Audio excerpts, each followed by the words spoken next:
జీవజలముగా నిలిచావని, జలనిధిగా నాలో ఉన్నావని,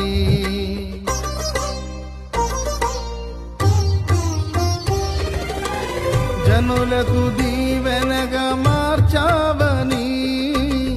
జగతిలో సాక్షిగా ఉంచావని,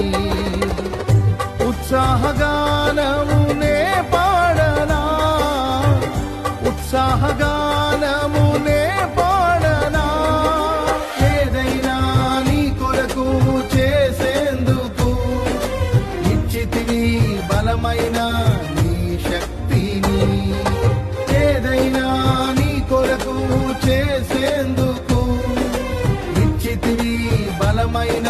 నీ శక్తిని, ఇది ఏ చాలును నా జీవితాంతము ఇలా నా